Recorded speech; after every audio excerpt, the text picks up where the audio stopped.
E eu queria hoje continuar a série, né, que eu comecei semana passada aqui com vocês. Temos aqui nossa série, tá bom? Que é na verdade, uma exposição da carta do apóstolo Paulo à igreja de Colosso, aos Colossenses. E comecei aqui na semana passada dizendo a vocês que um dos motivos que me levaram aqui a expor a carta de Paulo aos Colossenses é justamente o fato dessa carta estar recheada, repleta de um conteúdo bíblico, doutrinário fortíssimo. Nessa carta nós encontramos o Deus soberano, criador e sustentador do universo.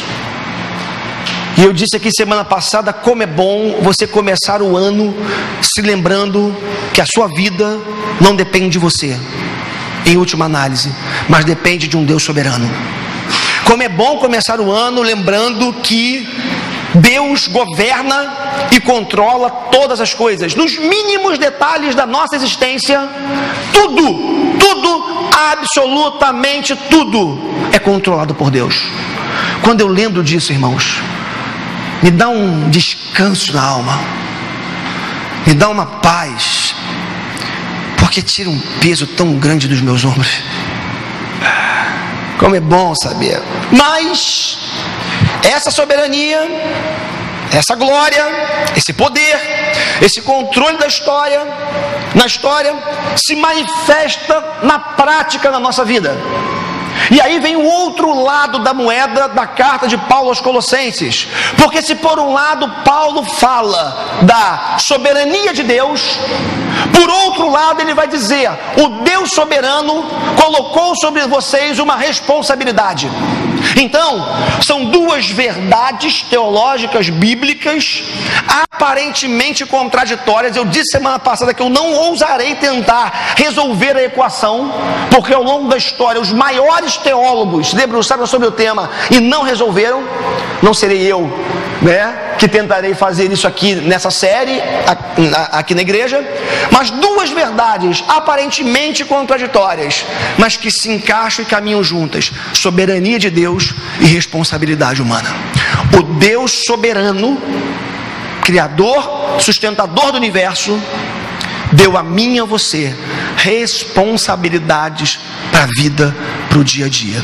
E nós, e aí que eu digo que não tem como responder e fechar a equação, mesmo Deus sendo soberano, nós um dia prestaremos conta desse dom tão maravilhoso chamado vida diante de Deus. Então, essa é a carta de Paulo aos Colossenses, introduzida na semana passada. Estou pegando apenas alguns pontos aqui da introdução da semana passada para situar alguns que não puderam estar. E eu convido você agora de imediato a abrir a sua Bíblia no primeiro capítulo então da carta aos Colossenses. Nós vamos ler a partir do verso 3, tá bom? Abra a sua Bíblia por gentileza. Temos na projeção 3 a 14, tá?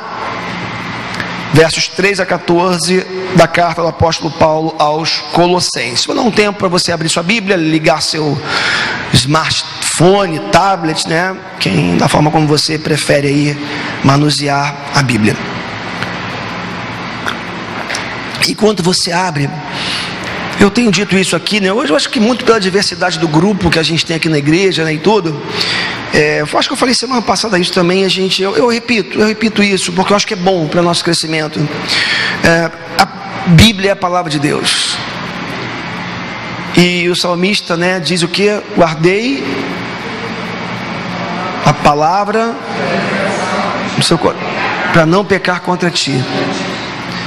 A palavra tem que estar no coração. A forma como nós manuseamos a Bíblia é outra coisa. Já foi pergaminho, papiro, rolo, hoje é livro, já está em smartphone, tablet e internet, enfim. O mais importante é palavra no coração e a palavra ser o que? Difundida, propagada, anunciada. Me lembro do dia de uma mulher chegou na igreja e olhou para o pastor, eu pregando com um tablet. Ela foi embora porque o pastor não usa a Bíblia. usa tablet para pregar. Então assim, deixando a irmã de lado, só estou dizendo isso, e eu sinto no meu coração dizer isso para vocês aqui nessa manhã. Não vamos, irmãos, ficar nos apegando a coisas de menor valor, que não agregam. Paulo fala isso com outras palavras, né? Não fique preocupados ou se preocupando com as coisas que tem que comer, se é de um jeito ou de outro, tipo de carne, que não come carne, não come carne. O que Paulo fala? Né? Não, a gente não tem que estar, essas coisas não pertencem mais a nós. Que você possa entender que o Evangelho é essência. A palavra de Deus, ela é única. E se eu falar bobagem aqui fora da palavra, você que tem o Espírito de Deus e que tem o mínimo de conhecimento de Deus, você vai saber. E tem liberdade para me exortar, falar, pastor, você falou isso aqui? Olha, eu não sei não, esse negócio está meio errado aqui, né? Você pode falar comigo, né? E você vai saber porque o Espírito Santo de Deus vai te orientar. Agora, vamos tomar cuidado. Isso não tem acontecido, graças a Deus, mas eu acho que nunca é demais a gente orientar, advertir, né? Cuidado para que você não se deixe levar por coisas que não têm a ver com a essência. Palavra de Deus, por mim, lida nessa manhã num tablet, projetada no telão, no seu papel, na sua Bíblia, onde você estiver lendo, diz assim, Colossenses capítulo 1, a partir do verso 3: sempre agradecemos a Deus, o Pai de nosso Senhor Jesus Cristo, quando oramos por vocês, pois temos ouvido falar da fé que vocês têm em Cristo Jesus e do amor que têm por todos os santos, por causa da esperança que está reservada a vocês nos céus, a respeito da qual ouviram por meio da palavra da verdade, o Evangelho que chegou até vocês. Por todo o mundo, este Evangelho vai frutificando e crescendo, como também ocorre entre vocês desde o dia em que o ouviram e entenderam a graça de Deus em toda a verdade. Vocês o aprenderam de Epáfras, nosso amado cooperador, fiel ministro de Cristo para conosco, que também nos falou do amor que vocês têm no Espírito. Por essa razão, desde o dia em que o ouvimos, o Epáfras, não deixamos de orar por vocês e de pedir que sejam cheios do pleno conhecimento da vontade de Deus, com toda a sabedoria e entendimento espiritual, e isso para que vocês vivam de maneira digna do Senhor e em tudo possam agradá-lo, frutificando em toda boa obra, crescendo no conhecimento de Deus e sendo fortalecidos com todo o poder, de acordo com a força da sua glória, para que tenham toda perseverança e paciência com alegria, dando graças ao Pai que nos tornou dignos de participar da herança dos santos no reino da luz, pois Ele nos resgatou do domínio das trevas e nos transportou para o reino do seu Filho amado, em quem temos a redenção, a saber, o perdão dos pecados. Amém, queridos? Daniel, vem cá, por favor. Ora por mim e pelo povo de Deus nessa manhã. Deus, na Tua presença nos colocamos, Senhor, te louvamos por estarmos aqui na Tua casa, Pai, para ouvirmos da Tua palavra, Deus. Que a Tua palavra venha aos nossos corações, Pai, nos encher do Teu Espírito Santo, Pai. E que Tu estejas abençoando a vida do pastor André, Pai, enchendo do Teu Espírito, Pai, para que ele fale aquilo que o Senhor quer, Pai, aquilo que o Senhor deseja para a Tua igreja, Pai. Abençoa as nossas vidas, enche-nos do Teu Espírito Santo, em nome de Jesus. Amém, Senhor. Obrigado, irmão.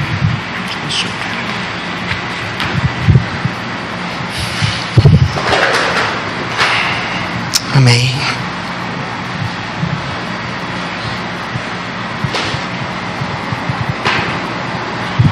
Queridos,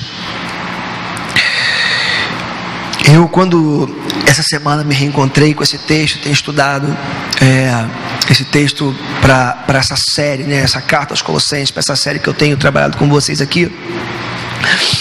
Quando eu li a partir do verso 3, eu fiquei assim, impactado, não sei se a palavra comovido ela é a melhor, mas impactado, me ressaltou aqui aos meus olhos a forma como Paulo, mesmo de longe, ouvindo informações, recebendo informações de Epáfras a respeito daquela igreja de Colossos, como que Paulo carinhosamente ele manifesta a sua alegria e gratidão a Deus pela vida daquela igreja.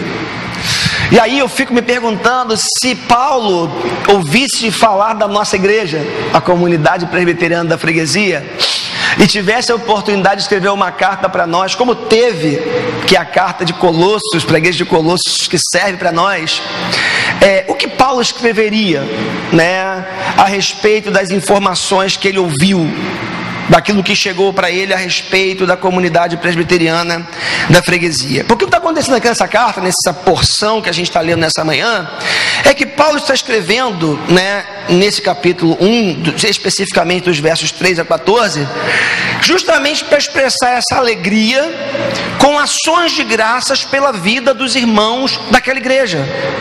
Porque as informações que Epáfras levou para Paulo, transmitiu ao apóstolo Paulo, foram as melhores possíveis a respeito daquela igreja. Eu lembro a vocês da semana passada, quando eu lhes informei, que a igreja de Colossos, ou a cidade de Colossos, era uma cidade que outrora fora muito rica, com uma expressão muito grande naquela região da Ásia Menor, ficava aproximadamente 180 quilômetros da cidade de Éfeso, um grande centro comercial, capital daquela região, e a cidade de Colossos foi muito expressiva no passado, mas por conta da grande atividade vulcânica, né, dos abalos sísmicos daquela região, aquela cidade foi perdendo força, foi enfraquecendo, e aos poucos, de uma cidade poderosa e rica, passou a uma cidade pobre, inexpressiva. Mas ali havia uma igreja. Eu dizia semana passada, fazendo essa relação, porque nós pastores, eu vou dizer de mim aqui, André, falar de mim, pastor André, muitas vezes tenho uma tentação, já sofri, não sofro, eu acho que não sofro, sei lá, preciso de terapia, né? Com a ideia de uma igreja que na minha cabeça, que eu idealizei, e que às vezes tem a ver muito mais com as igrejas midiáticas, as igrejas expressivas, as igrejas que estão aí na moda, essa coisa toda, ricas, com dinheiro. Aí eu olho para a igreja de Colossos e eu vejo que era uma igreja pobre financeiramente, uma igreja num lugar complicado de existir, onde ninguém investia, onde ninguém acreditava, mais uma igreja que recebe do apóstolo Paulo elogios fantásticos, porque tinha características, porque tinha qualidades dignas de serem reconhecidas. E essa igreja, nela havia, naqueles irmãos, sentimentos e práticas que não tiveram como passar desapercebidos aos olhos, aos ouvidos do apóstolo Paulo. Que características são essas? Que sentimentos, atitudes práticas são essas na igreja de Colossos, ressaltadas pelo apóstolo Paulo, que irmãos precisam desesperadamente estar na comunidade presbiteriana da freguesia, na minha vida e na sua vida? Vamos a elas. Primeiro, que aquela igreja era uma igreja que amava na prática. Dizer que ama é fácil. Amar quem nos ama também é fácil. O grande desafio do amor cristão, e eu digo amor cristão porque Jesus foi o maior modelo no que diz respeito ao amor humano. O grande desafio é você amar os diferentes, amar quem não te ama, amar quem te persegue, amar quem te despreza. É o grande desafio, e que talvez muitos de nós, ou alguns de nós, fiquemos reprovados nesse quesito, quando que diz respeito aqui a amar quem não te ama, ou amar alguém que você não tem afinidade, mas aquela igreja era uma igreja que amava. E uma coisa que me chama a atenção é que a motivação do amor daquela igreja não estava na recompensa humana, não estava em amar para ser amado, ou amar esperando que o meu amor por alguém, Deus veja que eu amo e Deus vai fazer alguma coisa por mim aqui. Irmãos, o amor daquela igreja tinha como fonte o céu. Olha só que coisa linda, o verso 4 vai dizer: pois temos ouvido falar da fé que vocês têm em Cristo Jesus e do amor que tem por todos os santos. Preste atenção agora, por causa da esperança que está reservada a vocês nos céus. Sabe o que motivava aquela gente a amar de verdade? O céu. O que motivava aqueles irmãos ao amor fraternal era saber que no céu existe um Deus de amor e que o céu será o lugar do amor pleno, onde um dia todos nós que amamos a Jesus e somos amados por Ele estaremos e nos amaremos por toda a eternidade. Já parou para pensar que aquele irmão que você não gosta muito dele vai estar com você no céu? Quer dizer, tem uma coisa errada aí, né? Nessa equação, né? Se não gosta muito, céu, acho que é um negócio que não combina muito, mas deixa, é papo para uma outra hora. Já parou para pensar que tem gente que talvez a sociedade rejeite hoje, nós rejeitemos hoje, nós abominamos hoje? Já pensou um céu com Eduardo Cunha, cara? Que coisa terrível, com um céu com Renan Calheiros. Já pensou nisso? Já pensou? Pode acontecer. Pode acontecer, porque o céu não é um lugar que nós vamos e determinamos quem vai habitar com a gente lá em cima. O céu é o lugar que Deus, antes da fundação do mundo, escolheu quem vai habitar. E se isso é verdade, como a palavra de Deus diz que é verdade, significa dizer, como a gente gosta, né? Que céu talvez será um lugar de muita surpresa. Eles eram motivados no amor pelo céu. Já percebeu que a gente, tão envolvidos como somos com essa vida, a gente vai perdendo a capacidade de pensar no céu? Como que a existência, né? Como que nós vamos, mesmo como cristãos, nos tornando existencialistas? Papa Francisco falou uma coisa essa semana que a Cristiane, vou falar, tá? Confessou, que lindo. Aí eu parei assim, opa, tem coisa no Papa Francisco que eu olho e ele fala, eu faço, pô, que bacana. Tem coisa que ele fala, eu falo, Tem coisa que ele fala que eu falo, que bacana, eu dou um passo atrás depois. Essa semana ele falava sobre o humanismo, né? Que nós temos que ser mais humanistas. E ele dando a entender, pelo menos na interpretação, na tradução que foi feita, falando de um humanismo. Aí eu perguntei para a Cristiane, você sabe o que o humanismo prega? Você sabe quais são as teses? Você sabe o que significa? Eu não vou entrar nesse mérito aqui agora. O que eu estou querendo dizer para você nessa manhã é que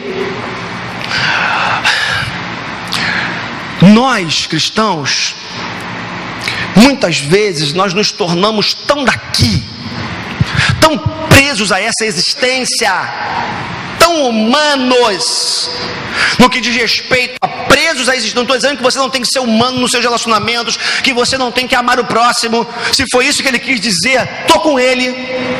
O perigo dessa fala é nós nos tornarmos humanistas, no sentido de tão humanistas que somos e tão focados na existência que somos, que a gente chega à conclusão que a gente não precisa de Deus para existir, porque nós temos o potencial suficiente dentro de nós para sermos, uma expressão, né, da psicologia humanista, existencialista, autores e atores da nossa própria existência. A gente se basta. Voltando para cá, nós cristãos, essa expressão que eu gosto muito, que eu vi no passado, um termo, não sei quem falou, não sei de quem é, nós temos que andar com os pés fincados na história. Eu sou daqui, eu sou cidadão, eu pertenço a um país, a uma nação, a um povo, eu estou aqui, eu estou com os pés fincados na história, mas os meus olhos estão na eternidade. Meu irmão, minha irmã, você é eterno, você é eterna. Você está aqui de passagem, eu estou aqui de passagem. Cuidado para a gente não se humanizar tanto. E aí eu peço permissão para usar essa expressão, até fora do contexto, que é um perigo, mas vamos lá. Você se humanizar tanto, você ser tão da existência, que você se esquece ou acaba se esquecendo que você é um cidadão do céu, antes de ser um cidadão da terra. E o que eu estou querendo dizer nessa manhã é que nós só vamos amar com esse amor que Paulo fala na sua carta aos Colossenses, amar a terra, ou os irmãos da terra, os nossos iguais, se o céu for a nossa motivação. Coisa linda, eu quero repetir, verso 4, pois temos ouvido falar da fé que vocês têm em Cristo Jesus, e do amor que têm por todos os santos. Os colossenses amavam os irmãos, todos os santos não são santos aí não, tá gente? Todos os santos cristãos, irmãos em Cristo, tá bom? Por todos os santos, por quê? Por causa da esperança que está reservada nos céus. Meus irmãos, quando nós perdemos a esperança do céu, a existência se torna um inferno. Quando a gente perde a perspectiva do céu, a gente trata os outros como demônios. Quando a gente perde a perspectiva do céu, o outro, ao invés de ser meu irmão, de ser alguém que forma a humanidade, humanos que vivem em unidade, se torna um concorrente, se torna alguém que pode tomar meu lugar, se torna alguém perigoso. A terra que a gente vive se torna inóspita e perigosa. Agora, quando o céu é nossa motivação, quando eu sei que eu estou daqui, mas eu não sou daqui, que eu estou de passagem, é transição, eu não me apego tanto a coisas tão pequenas, eu não fico com picuinhas tão idiotas, eu não fico preso a coisas tão desprezíveis aos olhos da eternidade. O meu convite a você, à luz de Colossenses, nessa manhã inicialmente, é para que você comece a olhar para o céu, porque só quem olha para o céu consegue ter uma visão acurada da terra. Só quem olha para o céu consegue perceber na sua essência o que está acontecendo do seu lado. A nossa cegueira espiritual, emocional, existencial se dá em muita medida porque a gente não olha para o céu. Pode parecer estranho, né? Se você ficar olhando para o céu, você vai tropeçar. Não, olha para o céu que você vai em frente. Olha para o céu que você vai caminhar bem. Olha para o céu que a tua vida vai ser melhor. Você vai ver as pessoas com outros olhos. Você vai ver o outro que até então você achava, esse cara aí não sei não, hein? Você vai ver ele de outro jeito. Aqueles irmãos amavam porque olhavam para o céu. Uma outra característica dessa igreja é que aquela igreja, ela escutava, e ouvia a palavra de Deus. Tem uma diferença, né? Tem gente que bota esse órgão aqui, né? Primeiro a orelha, né? E o ouvido aqui em ação, mas não consegue ouvir ou escutar, não sei qual é a melhor expressão aqui, o que realmente está sendo dito, o que realmente está sendo anunciado. Então aquela igreja era uma igreja que escutava e ouvia a palavra de Deus. Aquela igreja, ela era uma igreja que valorizava, que era impactada pela força das escrituras sagradas.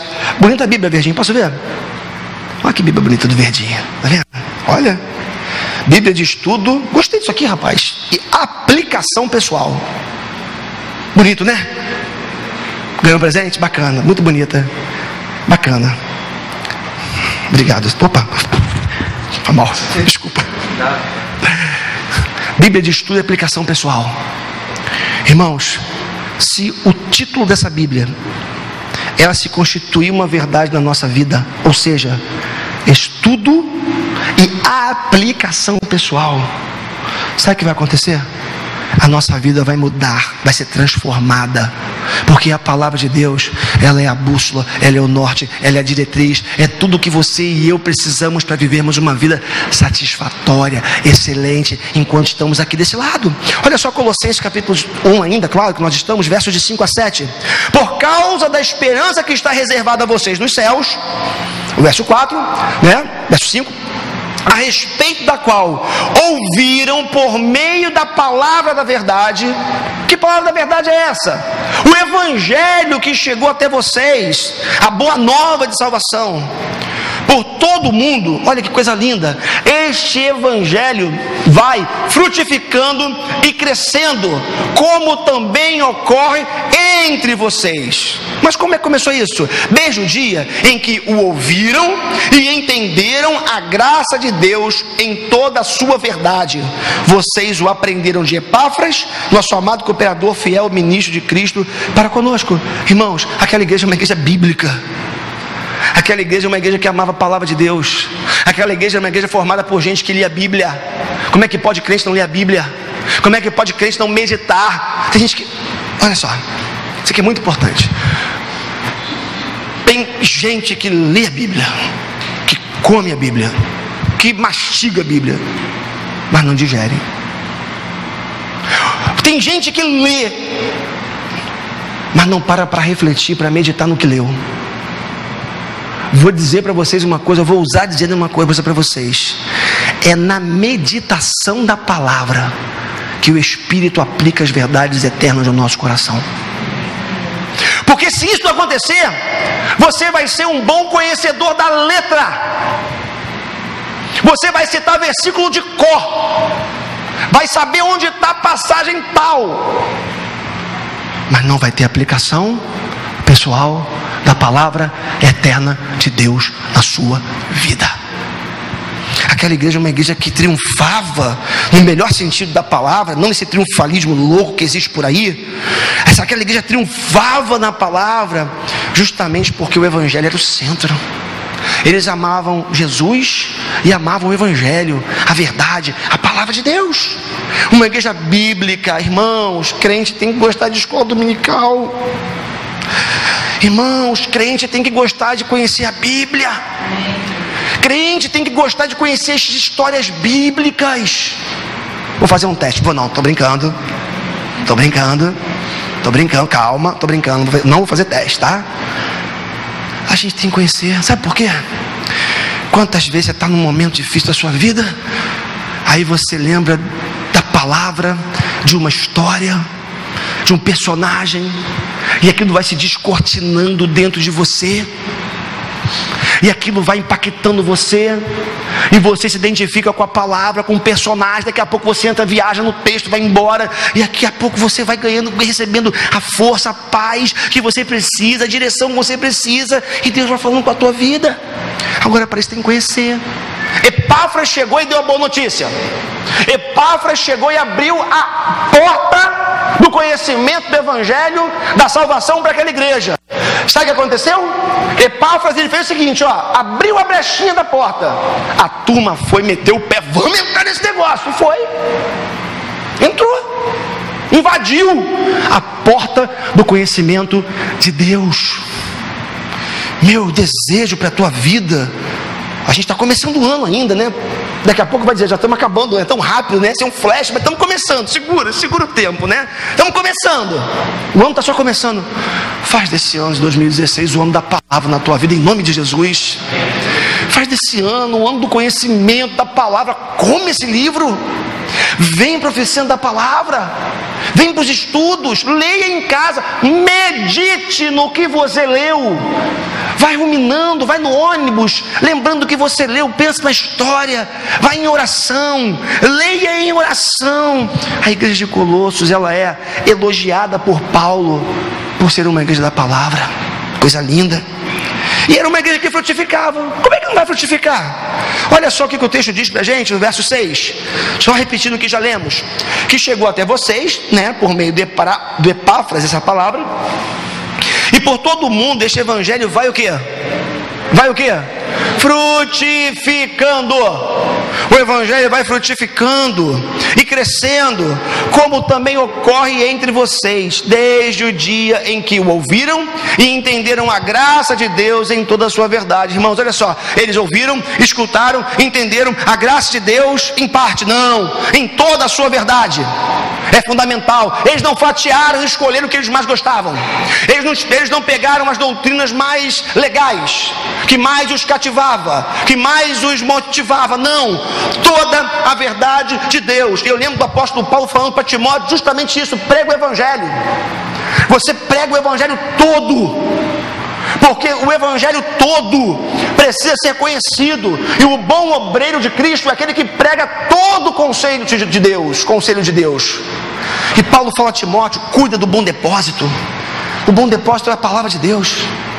O bom depósito é esse acúmulo de conhecimento aplicado das escrituras sagradas da nossa vida, que você vai adquirindo como? Caminhando, lendo, ouvindo, conhecendo, aplicando, trazendo a memória por meio da meditação. Então, o verso 6 diz que aquela igreja era uma igreja que triunfava, que frutificava. É tão bacana isso, sabe por quê? A gente às vezes acha, irmãos, que, claro, a igreja é instrumento de Deus para a propagação do evangelho, é óbvio. Mas deixa eu dizer uma coisa para você: se a igreja falhar, o evangelho não falha. Se a igreja falhar e não clamar, as pedras clamarão. Nada detém o evangelho. Perseguição não detém o evangelho. Margarete orava aqui, e é o nosso sentimento, agradecendo a Deus pela liberdade. Que bênção que é a liberdade. É bom demais poder entrar aqui, abrir a porta. Estava na minha casa da sexta-feira lá, né? A gente tem uma caixinha, botou o som lá. Eu falei: caramba, né? Vamos expulsar a gente do prédio aqui, né? O som comeu lá e tudo. A gente, desculpa a expressão, a gente na célula, adorando a Deus, louvando, cantando. Liberdade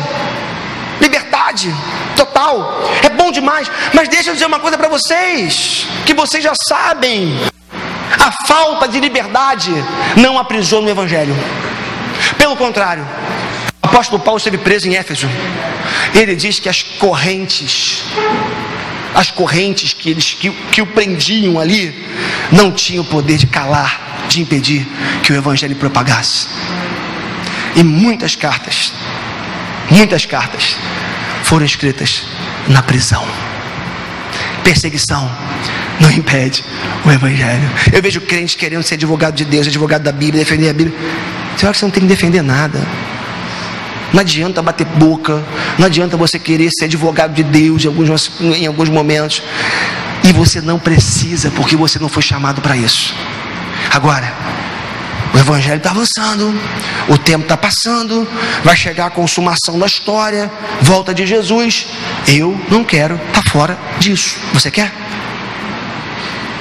Se você não quer, é tempo da gente. Gente, olha só. Na história existem ondas de Deus. Ondas de Deus. Na história, tá? Sabe qual é o chamado de Deus para você?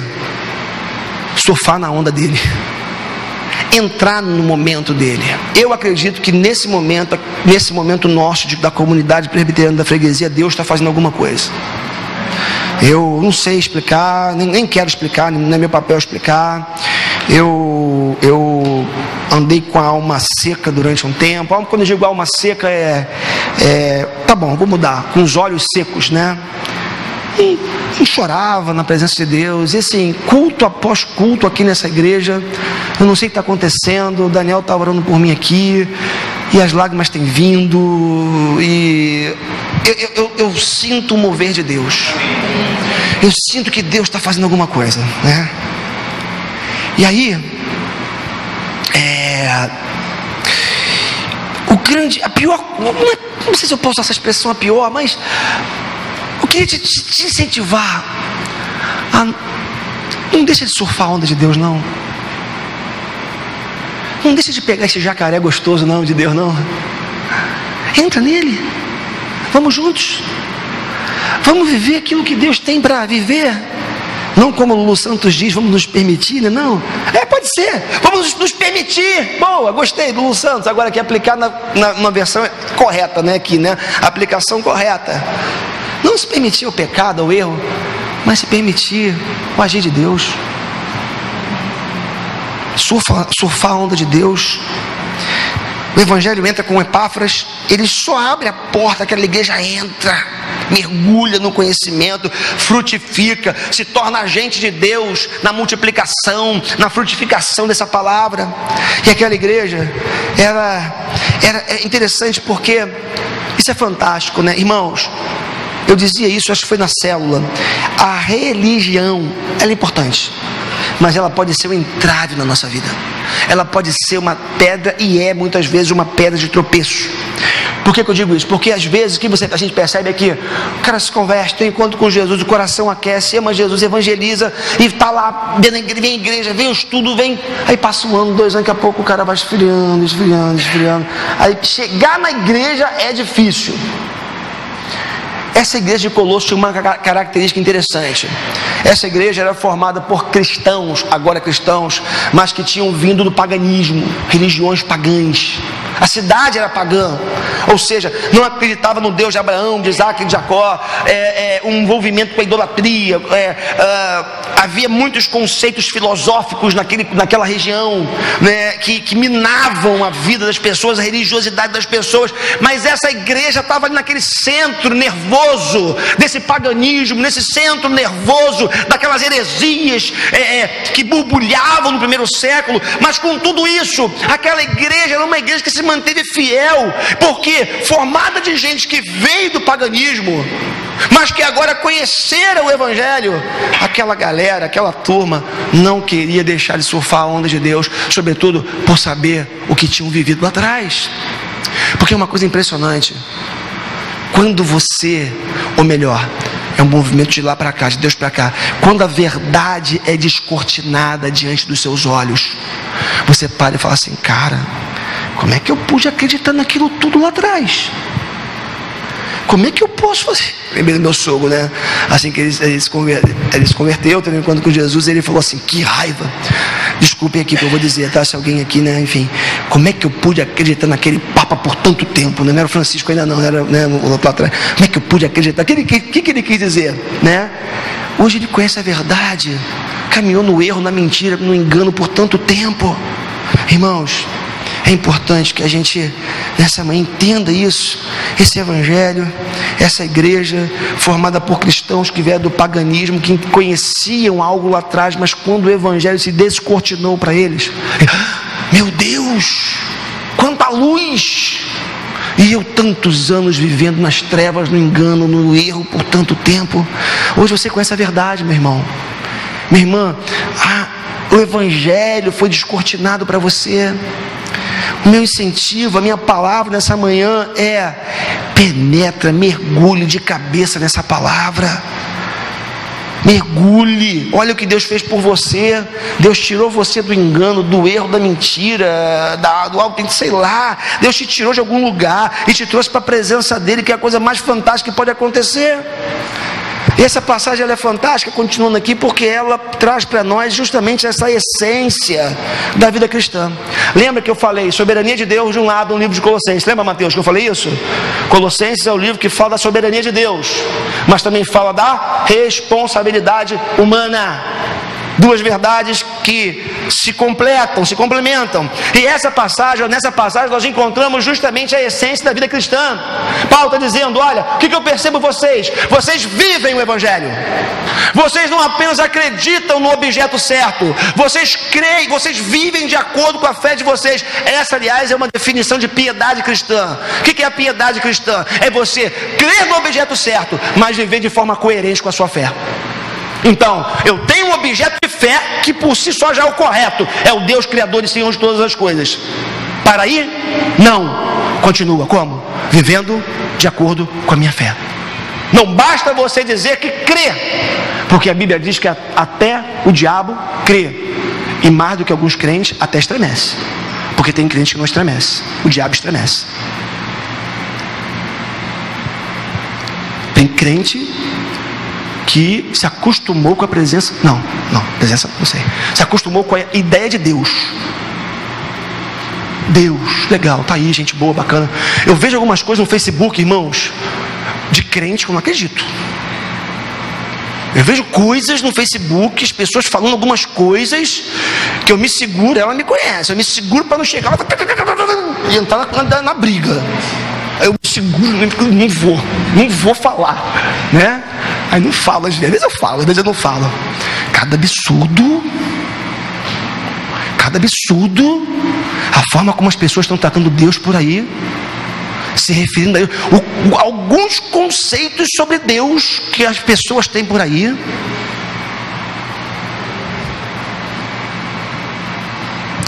Facebook é uma bênção para o pastor. O pastor fica sabendo de tudo que acontece, né? O cara bota lá as fotos, né? Onde tá, o que fez, aquela coisa. Não tá aqui, né? Miserável. Tu tá na igreja domingo lá, bonitinho, levantando a mão. Agora tu tá aqui, né? Facebook é um lado bom pro pastor, né? Essência da vida cristã. Existe um jeito de ser. Existe um modelo de vida a ser vivido. Existe um padrão que não é o pastor que estabelece, é Deus, é o Evangelho, é a palavra. E se a gente não viver, nós não podemos ser considerados pessoas piedosas à luz da definição que eu acabei de lhes trazer de piedade. Crer no objeto certo e viver de acordo com essa fé, é isso que faz de você uma pessoa piedosa. O que havia na igreja de Colossos? Uma boa ortodoxia. O que é ortodoxia? É o ensinamento correto. Eles aprenderam de Paulo, Epáfras transmitiu para eles, isso era a ortodoxia, ok? Conhecimento correto, que corrige. Mas não adianta uma igreja ter uma boa ortodoxia, uma boa teologia, e não ter uma boa ortopraxia, que é a prática correta. Então, de um lado, ortodoxia é a verdade do Evangelho, é o conhecimento das verdades eternas. Do outro lado, a praxis, a prática do Evangelho. É isso que Deus espera de cada um de nós que estamos aqui nessa manhã. E Paulo está falando, vocês têm uma excelente ortodoxia, e eu louvo porque a ortopraxia, ou a praxis de vocês, para facilitar a prática de vida de vocês, é coerente com a fé que vocês professam. Tem dois perigos quando a gente fala de ortodoxia e ortopraxia, de conhecimento correto das escrituras e de prática correta e da prática, né? Por quê? A ortodoxia sem piedade produz legalismo. Sujeito que tem conhecimento de Deus, mas esse conhecimento não desce para o coração, produz legalismo ou farisaísmo, se você preferir. Mas em contrapartida, piedade sem ortodoxia produz mero sentimentalismo ou emocionalismo. Eu dizia lá na célula lá em casa, né? Se você quer grandes emoções, vá no show do Roberto Carlos. Igreja não é lugar de emoções, tantas emoções, né? Igreja é o lugar que o Evangelho penetra na tua vida. Claro, entra no coração, você chora, é óbvio, porque a palavra de Deus mexe com a gente. Agora a igreja não é lugar de você estar aqui com, perdoe aqui, né? Os instrumentos, com a música lá embaixo, o tempo todo produzindo sentimentalismo, uma emoção, uma comoção. Rapaz, senti um arrepio no culto hoje. Olha, o culto pegou fogo. Nada, foi a música que mexeu contigo. O cara da música, ele é bom nesse negócio. Ele faz as notas, o Moisés me explicava. Notas mais baixas, né, produzem uma melancolia, um sentimento diferente. Aí você mexe uma luz, mete uma voz mais chorou, arrepio. Se você ficar atrás de arrepio, culto após culto, eu vou dizer uma coisa para você, nem sempre você vai sentir arrepio. Às vezes o arrepio pode ser do ar-condicionado também, né? Também tem essa opção. Mas assim, você tem que vir para cá com o coração já preparado e com uma motivação no seu coração. Deus, aplica as verdades eternas no meu coração, na minha mente. Eu quero entender com a mente, eu quero sentir com o coração, eu quero que minha emoção e minha razão caminhem ali juntas no que diz respeito ao entendimento para poder viver a tua palavra, porque essa é a vontade de Deus para a nossa vida. Ortodoxia sem piedade produz legalismo. Piedade sem ortodoxia, mero sentimentalismo. Essa emoção que é produzida em alguns cultos. Essa igreja tinha mais uma característica. Vou adiantar um pouco aqui. Era uma igreja formada de gente leal, né? Eu sou leal no meu nome, né? André Leal Félix, né? Mas eles não me chamavam Leal, não tinha o sobrenome Leal. Mais do que ter no nome, eles eram pessoas que viviam uma lealdade. Agora, ouve só o que eu vou te dizer, estou caminhando para o final dessa mensagem. Pessoas leais. Lealdade a Deus necessariamente significa você ter que dizer não a algumas coisas. Tem jeito. Você dizer que é leal a Deus sendo leal ao mundo, não tem como. Lealdade ao rei, fidelidade ao rei, vai pressupor necessariamente um padrão de vida que vai se chocar com o mundo, que vai se chocar com tendências, que vai se chocar com o status quo da nossa sociedade, e que necessariamente o cristão vai bater de frente, e batendo de frente vai sair faísca. Ser leal a Deus produz sofrimento, angústia. É por isso que Paulo, escrevendo aos Romanos, ele fala justamente isso, que a criação geme. Alguém já gemeu aqui? Além das mulheres que deram à luz, né, de parto normal, algumas dores produzem esse gemido. Paulo está dizendo que a terra geme e nós gememos, aguardando a redenção dos filhos de Deus.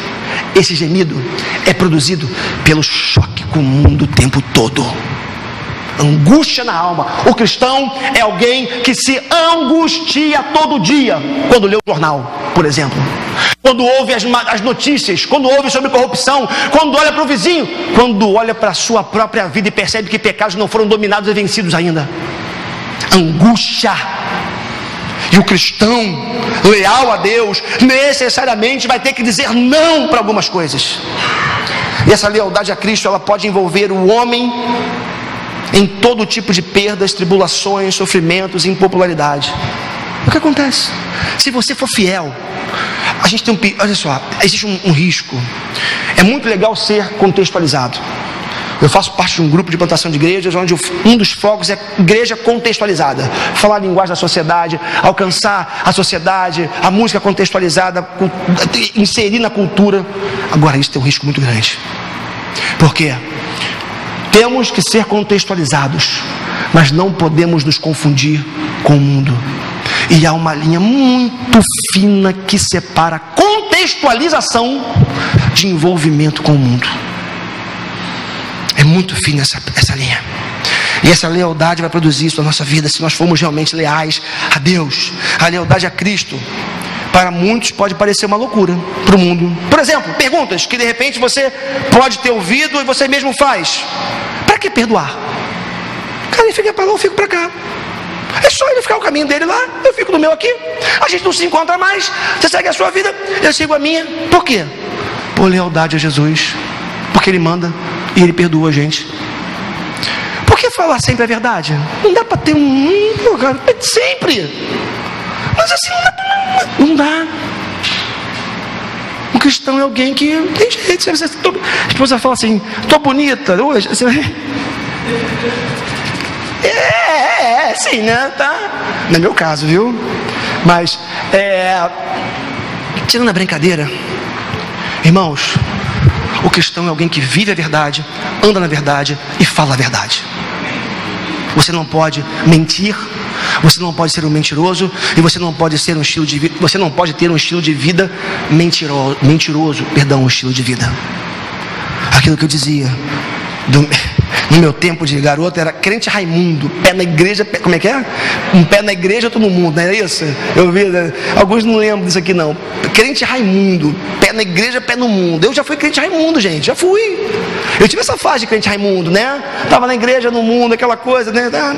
Mas não pode, não deve, não é legal. Então assim, por que falar sempre a verdade? Se o corpo é meu, o corpo é meu. Eu como batata frita se eu quiser, não é isso? Ninguém tem a ver com a minha vida. Eu como hambúrguer se eu quiser. O problema é meu.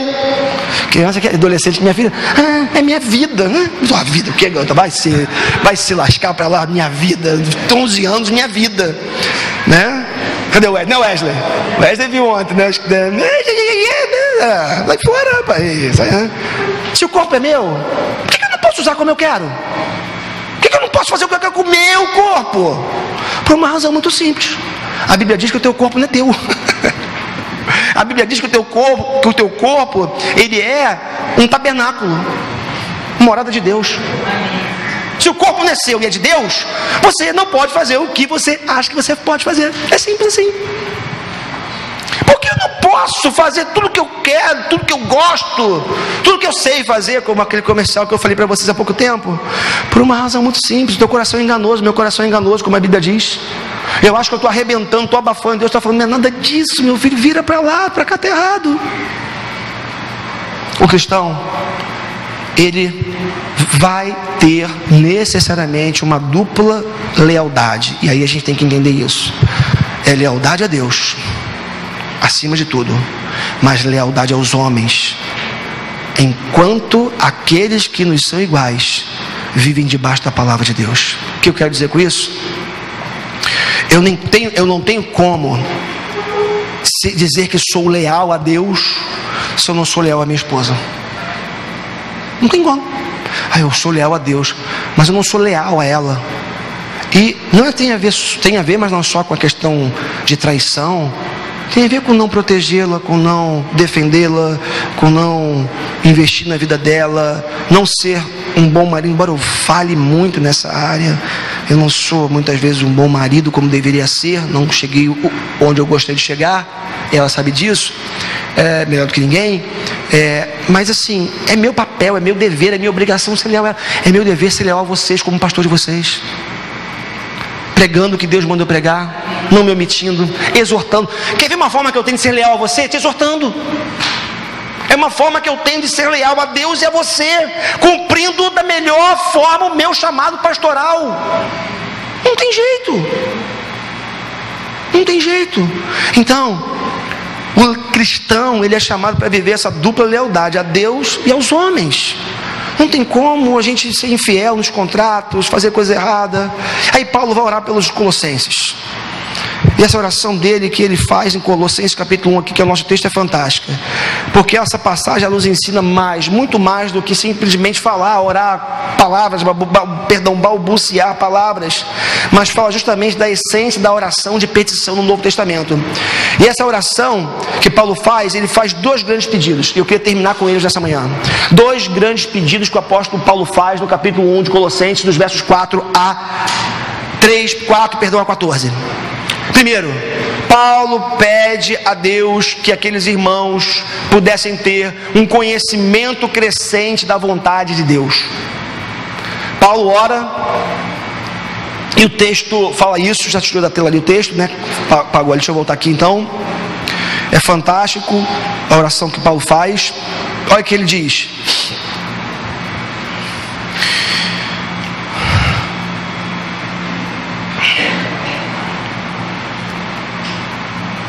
Deixa eu avançar.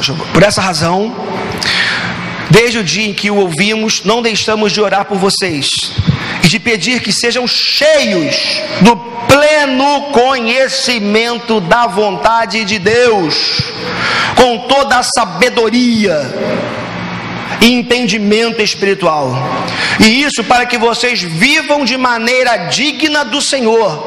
Conhecer a Deus e a vontade de Deus façam com que a gente viva de maneira digna do Senhor.